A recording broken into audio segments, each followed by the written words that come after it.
Seperti yang dikatakan tadi, ketika ini sedang berlangsungnya pengumuman calon PRU ke-15 bagi dua parti, iaitu Perikatan Nasional PN dan juga Barisan Nasional BN, masing-masing mengambil tempat di WTC Kuala Lumpur dan juga di MITEC. PN seperti saya katakan tadi berlangsung di MITEC, manakala BN juga di WTC Kuala Lumpur, dan kedua-dua majlis pengumuman calon ini boleh diikuti di platform media sosial Astro Awani. Dan untuk membincangkan mengenai perkara ini, saya bersama Profesor Dr. Siva Murugan Pandian, penganalisis politik USM.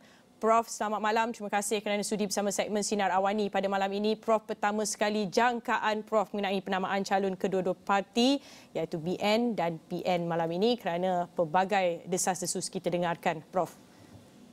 Ya, bagi saya pilihan raya ke-15 ini penting apabila penampilan calon dijadikan salah satu keutamaan di samping memberikan indikator ke atas soal sejauh mana mampu mempertahankan kesetiaan kepada parti. Bermakna calon yang dipilih akan diperhati, dinilai, dihalusi, dan barangkali ini juga adalah misi masa depan parti, baik bagi Barisan Nasional ataupun Perikatan Nasional yang bakal mengumumkan nama calon mereka. Pengguguran dan juga pencalonan adalah lumrah dan sudah pasti kita akan melihat sepak terjang dan juga kekecewaan, kegembiraan yang bakal dilihat.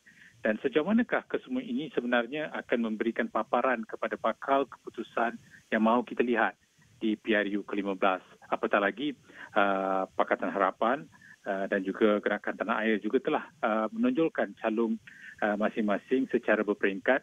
Itu juga sudah boleh dinilai, dan saya rasakan bahawa jika sekiranya senarai penuh keluar pada hari ini, maka ketokohan dan figura sosok bagaimanakah yang sebenarnya dikemukakan. Apakah adanya paparan majoriti muka baru? Bukannya bertukar tempat bermakna menjadi muka baru, tetapi yang benar-benar muka baru yang sesuai dengan aspirasi demografi dan juga geografi setiap konstitusi yang akan dipertandingkan.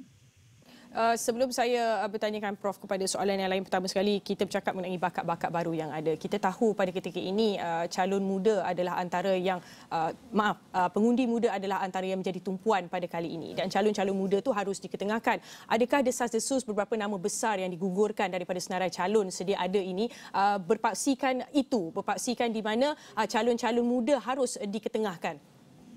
Ya, kalau kita jadikan pilihan raya negeri Melaka dan Johor sebagai nota kaki atau rujukan, itulah penampilan yang telah dilakukan dan ia serasi dengan sokongan yang kemudiannya diterjemahkan kepada pengundian.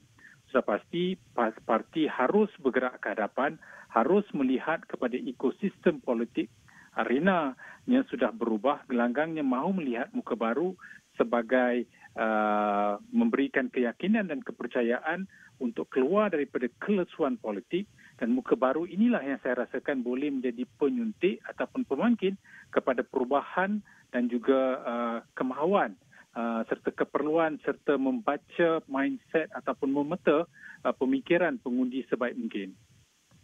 Prof, kita tahu tadi pada hari ini pelbagai spekulasi mengenai beberapa nama besar yang akan digugurkan. Kita belum tahu sama ada ia pasti atau tidak. Apa pendapat Prof mengenai contohnya apabila kita bercakap mengenai Anwar Musa?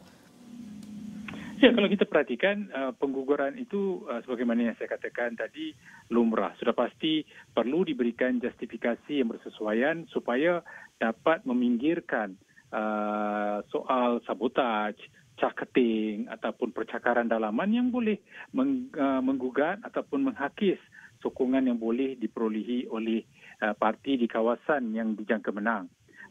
Bukan saja nama sebesar Anwar Musa disebut, banyak nama lagi kita lihat disebut disebabkan barangkali wujudnya kekeliruan dari sudut bagaimana tafsiran diberikan kepada sokongan sebelum pencalonan dibuat. Tetapi akhirnya parti saya rasakan harus mempunyai jiwa besar untuk bergerak ke hadapan, melihat walaupun wujudnya keperluan muka-muka baru, waktu yang sama kita tahu ada kawasan yang melihat kepada soal kesetiaan parti dan bagaimana harus boleh memastikan tidak tergugat sokongan dari sudut penukaran calon. Malahan penukaran calon harus dilihat memberikan nilai tambah di kawasan yang akhirnya tidak mahu berhadapan dengan kekalahan mengejut.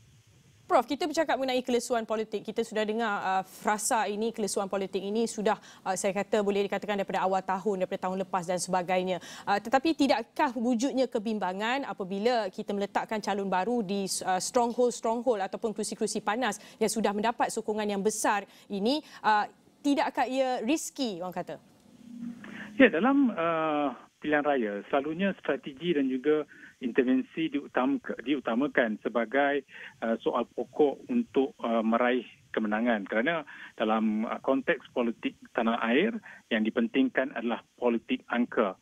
Jika pertukaran dilakukan, barangkali dirasakan kawasan itu sesuai dengan nama baru, sesuai dengan pertukaran yang perlu dilakukan. Saya percaya setiap parti sudah melakukan congkakan yang barangkali berteraskan kepada soal perubahan yang perlu dilakukan, walaupun bersifat drastik tetapi dijangka mampu untuk meredakan sebarang kekecewaan ataupun sabotaj yang boleh berlaku.